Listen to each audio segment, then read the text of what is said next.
She said only one sentence, but it hit harder than any punch ever thrown in a ring. It happened on a late afternoon in Los Angeles, inside a podcast studio lined with neon accents and soundproofing foam cut into jagged shapes that looked like they belonged more to a nightclub than a newsroom. The show was young, hungry, and noisy, designed for an audience that scrolled more than it listened, that wanted sound bites and sparks, not pauses or depth. At the center sat the host, a 20-something woman with fast laughter, sharper sarcasm, and a reputation for dragging legends off their pedestals. Her fans adored it. Killer of Idols, one online magazine had labeled her, and she wore the title like a crown. On this day, the target wasn't a movie star with a messy divorce or a faded pop singer. It was a man whose name carried a strange dual weight, Chuck Norris. Half her listeners only knew him through jokes, endless memes traded online. Chuck Norris doesn't do push-ups, he pushes the earth down. When Chuck Norris enters a room, gravity bows first. The myth was the punchline. To them, he was a cartoon, a relic wrapped in internet irony. She leaned into that image with casual cruelty. "Chuck Norris?" she said, a smirk curling her lip as she adjusted her headset. "Come on, that's just a meme fossil. The guy hasn't been relevant in decades. He's more GIF than man. If he walked in here right now, I'd be worried he'd break a hip before he broke the silence." Her crew erupted in laughter, sharp, echoing in the headphones. Someone in the back slapped the table for effect. The sound engineer nearly choked on his coffee. The rhythm of their amusement was practiced, a chorus of agreement that turned her words into a performance polished by repetition. But not everyone laughed. The camera wasn't really there, it was radio, audio only. But in the theater of imagination, the moment froze on one of her producers. He didn't join in. He shifted in his chair, eyes narrowing for just a second, a muscle tightening in his jaw. It wasn't enough to stop the show. Yet, for anyone paying close attention, it was a signal that the joke had crossed a line invisible to the room, but not to the world outside. The segment continued. She tossed in more barbs, little jabs disguised as wit. "Legends don't last forever," she declared. "At some point, they're just bedtime stories people tell to feel young again." She laughed at her own line, and the studio followed. An hour later, the podcast went live. The clip was cut down to 15 seconds, packaged perfectly for the social feeds. The one sentence, "Chuck Norris? That's just a meme fossil?" was isolated, looped, subtitled in neon letters, and released into the bloodstream of the internet. The storm began instantly. On Twitter, memes collided with fury. Some users cheered her for telling the truth, adding gifs of creaky cowboys and old action stars. Others turned on her with sharp, protective anger. "Watch your mouth," one wrote. "Legends don't owe you relevance." Another quote tweeted, "Say it louder, so the man himself hears you." "I dare you." Within an hour, hashtag Chuck Norris was trending. Not for his feats, not for nostalgia, but because a podcaster had called him irrelevant. Reddit lit up with debates. Fans dug up grainy tournament footage from the 60s, posted old interviews where he spoke softly about discipline and respect. Younger users replied with eye-rolling emojis. "This guy? Please on TikTok." The moment was clipped and parodied. Teenagers mouthed her line into their cameras, adding slapstick edits. But alongside them were older men and women who didn't laugh. They sat in kitchens, faces weathered, speaking directly into the lens. "You don't understand who you're mocking." The contradictions fueled each other. Every share made the storm bigger, and every attempt to explain made the silence of one man more pronounced. Because through it all, Chuck himself said nothing. Yet silence online has a weight. It grows louder with every refresh, every comment thread. It made people wonder, had he heard? Would he answer? In the studio, the host celebrated. Views doubled, then tripled. Brands reached out. Her inbox filled with interview requests. She leaned back in her chair one night, glass of wine in hand, scrolling through the chaos with a grin. "See?" she told her team. "This is how you win the game. You poke the myths. They crumble." But outside her apartment, beyond the phone's glow, the storm didn't feel like a game anymore. It felt alive, like a wave gathering height just offshore, unseen in the darkness, but moving fast toward land. And in that silence, in that gap between her laughter and the world's reaction, something began to shift. Because the question was no longer whether people found her funny. It was whether the man she mocked would stay silent. And if he didn't, what would his answer look like? Just wondering, where are you watching from? Write it down, Bello. For 3 days, nothing happened. No statements, no tweets, no phone calls. The clip continued to spin through feeds, a viral spark feeding on itself. But from the man at the center of it, there was nothing but quiet. The silence emboldened her. She doubled down, as if she believed she had won by default. On her next episode, she slipped new lines into the banter. "You know what's funny?" she laughed. "Every time someone calls me out for mocking an untouchable, my views go up. Nostalgia doesn't pay the rent. Content does." The crew cackled again, leaning into the role of background chorus. Later in that same show, she widened the target. These so-called heroes of the past, they're like those washed-up boxers who refuse to leave the gym, clinging to something that's gone. Cute, in a way, but sad. The joke landed easy, but this time the laughter sounded thinner, strained, as if the room sensed something the host herself hadn't noticed. Online, the tone was shifting. Beneath the avalanche of memes and jokes, short comments began appearing. Sparse, cryptic.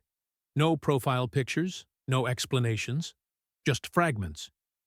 "He hears. Be careful. Silence is still a response. Don't joke about what you don't understand." They looked like graffiti scrawled on the walls of a digital alley, out of place, but sharp enough to catch eyes. Some dismissed them as trolling, but others felt an unease creep in. Who was writing them? Fans? Disciples? Or was it something else entirely? The contrast grew sharper. On stage and in her studio she sparkled, laughing, confident, surrounded by ring lights and microphones. But elsewhere, unseen by her audience, Chuck's world carried on in a different register. Inside a modest gym in North Texas, mats worn thin by decades of use, he moved quietly among younger students. No cameras, no noise, just the rhythm of training, pads slapping, lungs pulling air in measured counts. He corrected a stance here, adjusted a shoulder there. His voice was calm, almost soft. He bowed after each demonstration, the ritual as steady as his breath. To them, he wasn't a meme. He was a teacher, a man who showed by doing.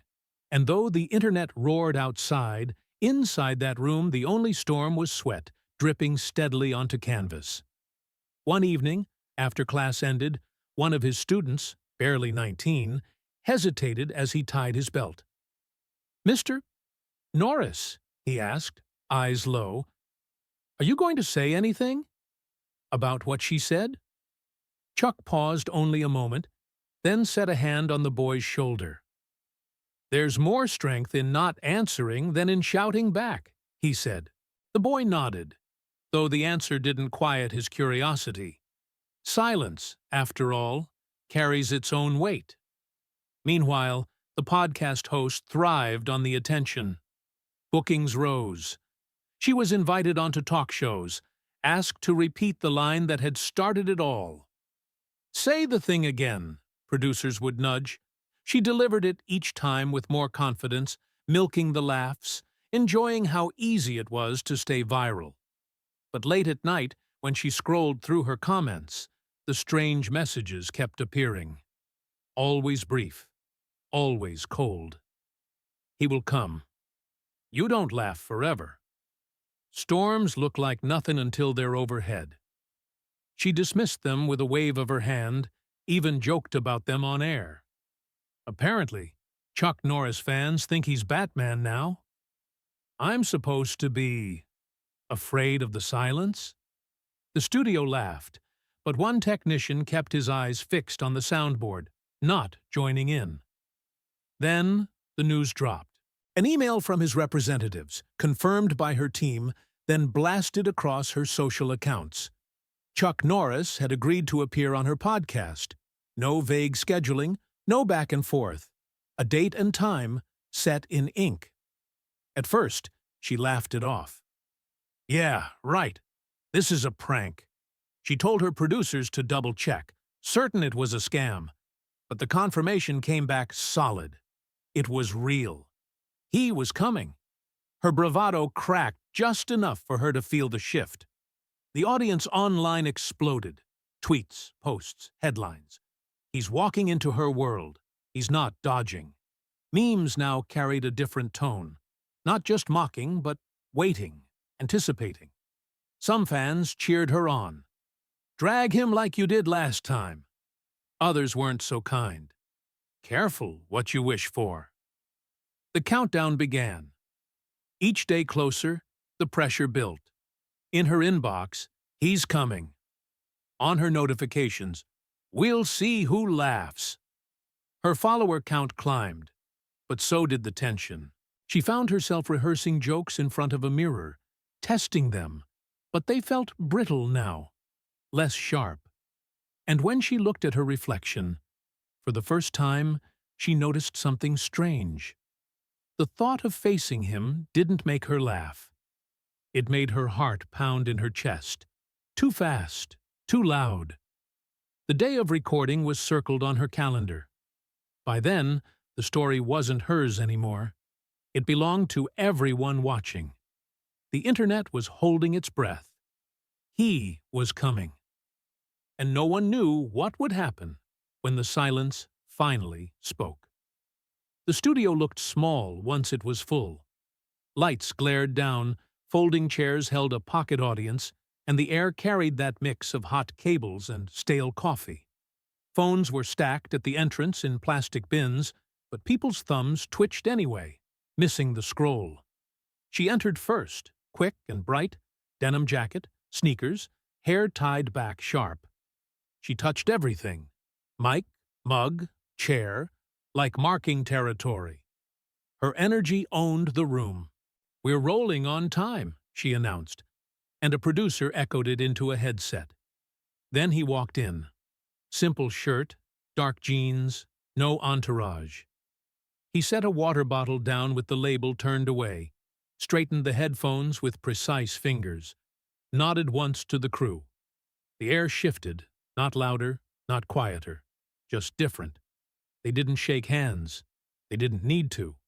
The red on-air light flicked on. She opened strong, her trademark bite. Welcome back, everyone. Today's guest? Internet legend, meme royalty, a man with more punchlines than push-ups these days. Laughter came on cue. Someone clapped too loud. The sound died fast. He didn't flinch. Thanks for having me, he said. Low voice, a little gravel. Just enough to land. She leaned forward, elbows on the table, chin tipped. Let's not pretend. I said some things, the internet blew up, and now here you are. Why now? I don't do internet fights, he said. If I have something to say, I show up. The silence that followed wasn't awkward. It was heavy. The audience didn't know whether to laugh or clap. She smiled wider, trying to push through. So you're here to defend your lawn from the kids? No, he said. I don't own the lawn. A chuckle flickered, then died. She shuffled her cards. People say I disrespected a legend. But legends are fair game, aren't they? Everyone gets roasted. Respect isn't a trophy, he answered. It's something you pay, not something you collect. That line hung in the air like weight. The crew froze. A woman in the audience shifted, then stilled again. She laughed nervously. Sounds like a gym poster. Let's be real. Why should people my age care about a man their parents meme? He looked past her, into the rows. You ever see a room change when one person walks in? Not because they're loud, because they don't need anything from it. It rattled her rhythm. So that's a yes or a no? It's a story, he said. If you want it. He told it slowly. About a young fighter in a small gym, always joking, always mocking. About the older man he teased. Quiet, graying, taped fingers, knees that clicked. The kid clipped him once behind the ear and laughed.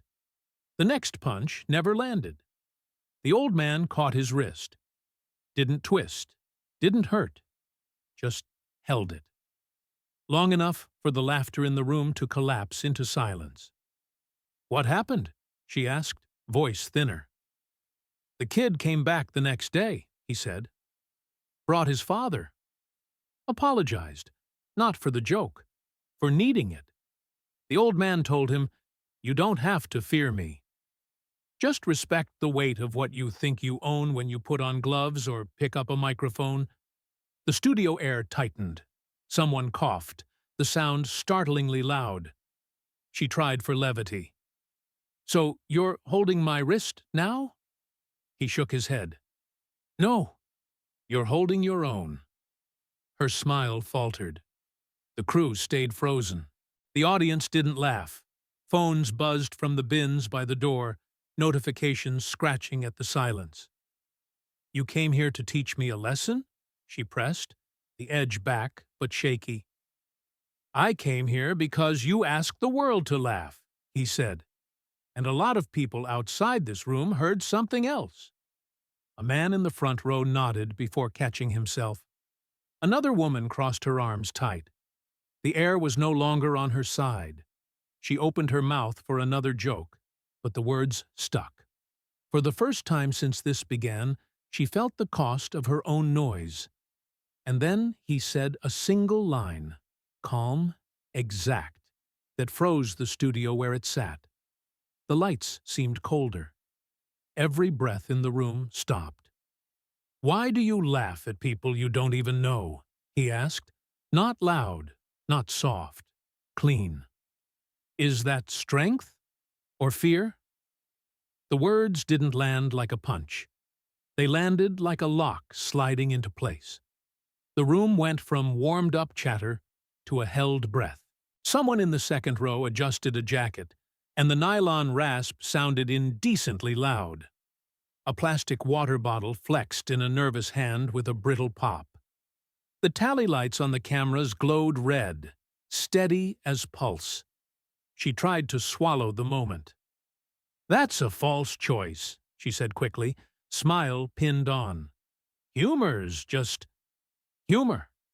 She swung to the audience for backup. You know, fun, right? Laughter came, thin and late. Even her own crew didn't catch it clean. The sound engineer stared down at the faders as if they might offer a new line. He let the space widen. His quiet wasn't passive. It pressed. He didn't fill it with a story this time. He just watched the room remember it was listening. She pushed more air through her laugh. Look, I roast people because that's the format. It's a show, not a shrine. If we stop poking at the old guard, we're stuck. Words started tripping over each other, faster, brighter. I mean, come on, this is entertainment. He tilted his head a fraction. For who? The question hung, oddly heavy. The audience began to murmur. Small sounds, like wind before weather. A woman whispered, For us? And immediately looked like she wanted the sentence back. The host leaned forward, interrupting him before he could add anything. "You think I'm afraid of you? Of your fans? I've handled bigger blow-ups than this." The laugh that followed was higher than her usual register. Her hand fluttered near the mic, then clamped around the mug instead. Coffee sloshed a dark crescent over the logo, and she didn't notice. He didn't argue. He breathed. The silence stretched into something you could lean against. When he finally spoke, the syllables came measured, like stepping stones placed just far enough apart to slow anyone who followed. "People laugh for a lot of reasons," he said. "Sometimes it's joy. Sometimes it's power. Sometimes it keeps you from hearing the part that hurts." She rolled her eyes for the camera. Too big. "This is therapy now?" "It's a question," he said, and let it sit. A chair leg scraped. Someone coughed into a closed fist and missed.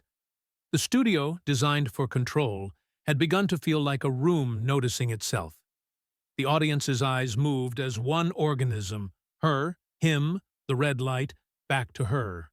Even the air conditioner felt louder, a low engine you only hear when the conversation stops doing its job. She swung again. "Okay, fine. You want honesty? I make jokes about people like you because you're symbols. Symbols are fair game." She didn't wait for a reply, pressing on. "And if you can't handle that, I can handle you," he said, not unkindly. Her laugh hit a hard edge. "Then handle me." He didn't move. The stillness read as unflinching, not frozen. He turned a palm upward, an invitation to let the moment breathe. "You're good at the room," he said. "You can turn it. I'm asking why you need to—" That landed, not on her face at first, but in the audience, shoulders pulling back, chins lifting as if they'd been called on. She tried to reassert tempo, stepping on his next word by instinct. "Because silence kills shows," she said, pronouncing each word like a nail. "Because dead air is death?" "Not always," he said. "Sometimes silence is the only way a truth walks in without getting booed." A ripple went through the seats. Not quite applause, not quite dissent. The crew exchanged glances. On the floor, a dropped cough drop wrapper clung to the chair leg of a man who was too absorbed to notice it trailing like a flag. She pivoted into a bit, grasping for the rope she knew best. "You talk about truth like it's a person." "Truth doesn't come into my studio with a black belt. Truth gets edited for time." She shot the smile again. Take it, laugh. And when it came, it sounded guilty. He leaned toward the mic, and the room leaned with him. No glare, no scold, just a new weight in the eyes. "You laugh at a legend," he said evenly. "That's your right. But are you ready to become one if you step past this microphone?" The sentence hit like cold air when a door opens in winter. For a second, she had nothing. No joke, no pivot, no prepared sting. Her lips parted and stayed there. The audience felt the pause crackle between them. Then the room split. Applause burst from the left side, palms sharp, relief in the noise. On the right, boos answered, thick with defensiveness. A few stood up, unsure whether standing made them cheerleaders or referees. The sound folded over itself into something loud and unhelpful, like a crowd outside a courthouse. A man near the aisle cupped his hands and shouted, "Let her talk!" And immediately someone else barked, "Let him finish!" The producer gestured for calm, uselessly. She blinked hard, eyes glassing for an instant before she wrestled the expression into a smirk. It didn't quite hold. Her throat worked. The microphone picked the small motion up and made it public. She tried a line, any line, and found only the room's own weather, blowing against her. Across the table, he sat with the patience of someone who had been in louder rooms and waited them out. He didn't ride the applause. He didn't flinch at the booze.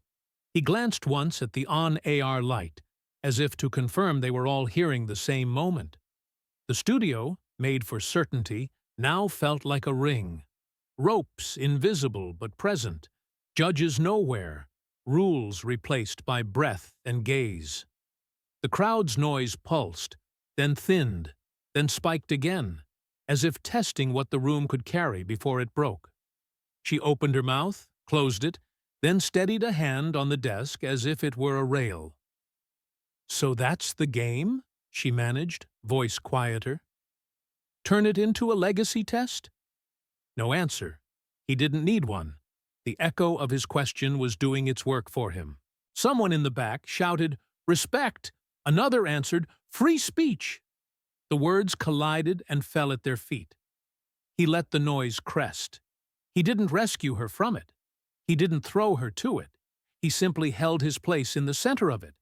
And the center, suddenly, wasn't the desk or the logo. It was a choice she hadn't realized she'd been circling. The cameras hummed. The audience swayed between sides. And for the first time in her own studio, she looked smaller than the room. The next breath would decide which way it broke. The room had shifted into something raw. Applause, boos, and whispers collided until the sound was more pressure than noise. She drew herself taller in the chair, tried to smirk, and reached for a sharper blade. "All right," she said, voice steadier than her hands. "Let's stop pretending. You're old, Chuck. My listeners weren't even alive when you were relevant. VHS tapes, dusty gyms, dad movie reruns. That's your resume. Tell me why anyone living in the present should care what a man from the past thinks." A murmur rippled. Some gasped. Some laughed nervously. She pushed harder. "Your generation glorified men who never cried, who solved problems with fists. Outdated, out of touch. Maybe the memes were generous. Maybe they made you bigger than you really were." He didn't move. He let her speak, hands folded, posture quiet, gaze level. The refusal to interrupt only deepened her unease. The silence she feared was no longer dead air. It was judgment. Words spilled from her faster. "So, tell me, what do you matter now? Beyond being an artifact my audience mocks?" He waited long enough that every breath in the room became audible. Only when the tension threatened to snap did he answer, voice low, calm. "Real strength isn't proving you're better," he said. "It's staying yourself when the whole world laughs." The line landed clean, like a coin striking glass. The audience froze. On the monitors, the live chat detonated. Finally, truth, nah, she's right. The respect greater than relevance. Okay, boomer cringe that hit clip this. He didn't chase the reaction.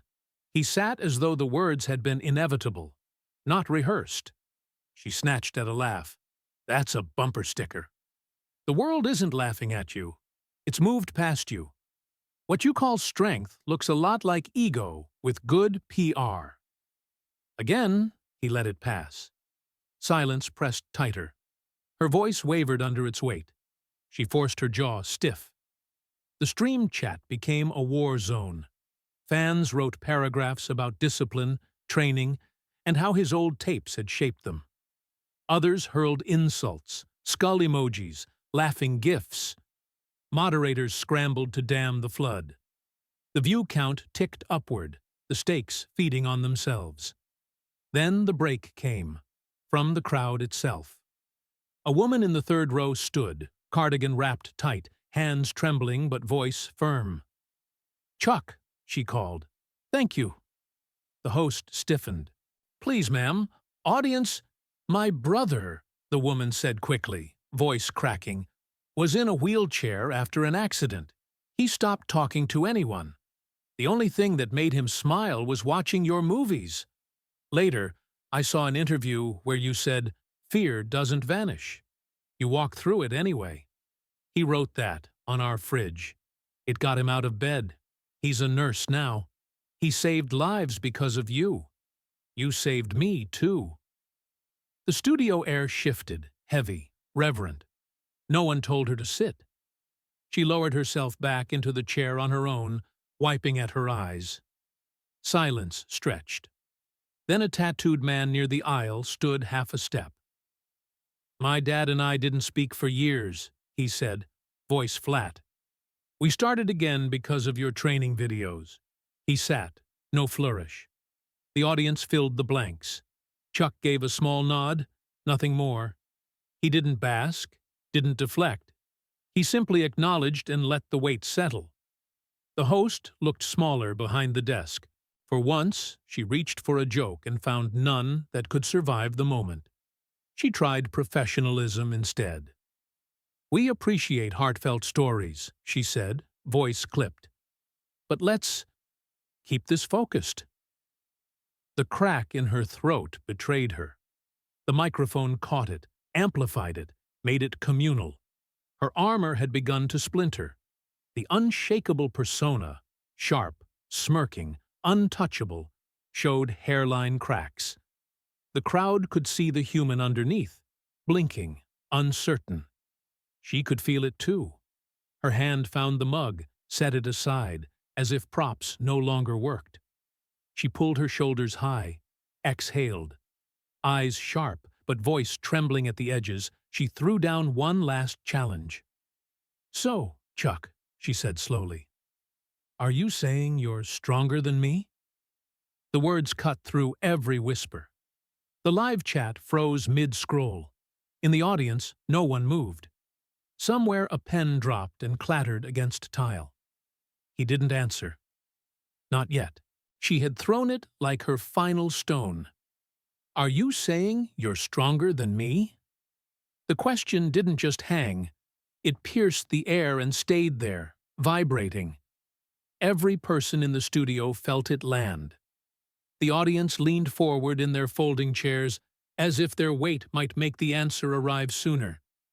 Even the cameras seemed to pause in their whir, their red tally lights glowing stiller, more watchful. He didn't answer. Not right away. Instead, he held her eyes. Not with a glare, not with pity, but with a steady look that measured, weighed, decided. Seconds dragged. 1, 5, 10.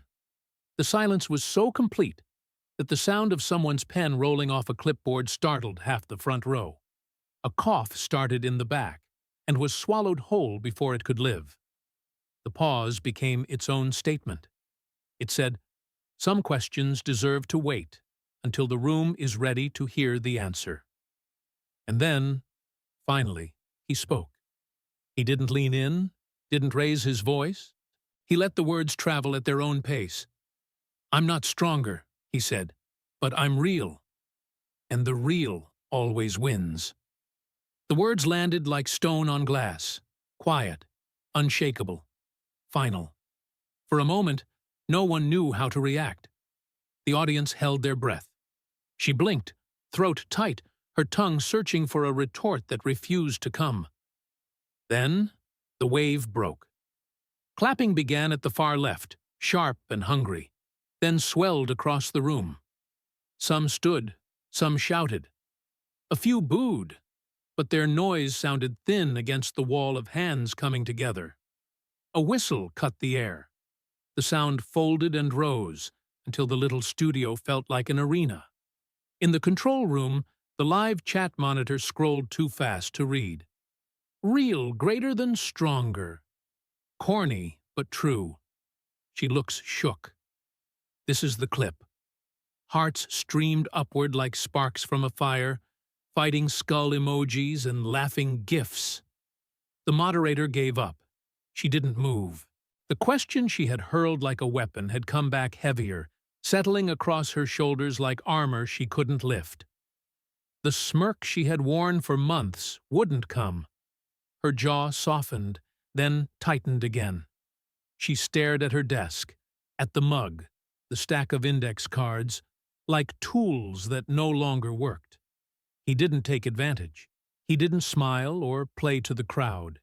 He simply removed his headphones, laid them carefully on the table so the ear cups didn't thud, capped his water bottle, and turned the label away from the lens out of long habit. His chair slid back with a soft scrape. The audience was still clapping when he stood. He didn't raise a hand, didn't bow, didn't soak it in. He was simply finished. "Mr. Norris," she tried, voice raw and higher than usual. He paused just long enough to meet her eyes again. No triumph there, no pity either, only acknowledgement. "You asked?" "I answered." Then he turned and walked toward the exit. People shifted instinctively, creating a path without being told. The corridor light beyond the set was cooler, softer. He stepped into it, shoulders steady, and vanished. The door swung shut behind him with a click that seemed to echo far longer than it should have. Inside the studio, applause staggered on, then faltered. Some audience members sat abruptly, embarrassed by their own enthusiasm. Others stayed on their feet, clapping slowly, uncertain what to do with their hands now. A woman near the aisle wiped at her eyes. A man let out a laugh that cracked and died. More shock than humor. On the control monitors, the director hovered over the fade-out button, but didn't press. The show had gone somewhere beyond scripts and cues. She sat very still at the desk. Her hands were flat, fingers spread, pressing into the table as though it were the only solid thing left. The posture looked like composure until you noticed her shoulders had slumped, armor leaking away. The lights caught her honestly for once. No planned angle, no smirk to shape shadows. Her eyes shone. She blinked, but the brightness lingered. For the first time, she looked her age. Not ageless and sharp, not invincible, just human. The room waited for her laugh, the old safety rope, but it didn't come. Every sound grew louder in its absence. A bracelet clicked on someone's wrist. Fabric rubbed against a seat back. Somewhere behind the cameras, a headset mic squealed faintly and cut out. Each small noise magnified by the silence she had created, silence that no one rushed to fill. Phones in bins at the door began to buzz and vibrate. Alerts, clips, headlines forming already. But nobody rushed to grab them. They were still watching her, waiting. She reached for the mug, then stopped halfway. Reached for a card, flipped it over, saw nothing on it that could save her. Her lips parted for a line. Any line. But nothing formed. The applause had faded into a hush, not stunned anymore, but reflective, as if each person in the room was hearing their own private thought echo back. He was gone. The cameras lingered on her face, broadcasting silence to an audience that had tuned in for noise. For the first time in her career, the quiet belonged to her, and it didn't feel like power. The crew, trained for timing, waited for her to break it. She didn't. The director cut to outro music too late. The notes felt cheap against what had just happened. Still, the lens, in memory, stayed on her. Not on the legend leaving, but on the young voice that had built itself from laughter, and now sat in a silence too heavy to joke away. She blinked again, and this time her eyes betrayed her. Bright with the sting of something she refused to name. Defiance, maybe. Or grief for the control she no longer held. And into that silence, for the first time, came the taste of a true defeat.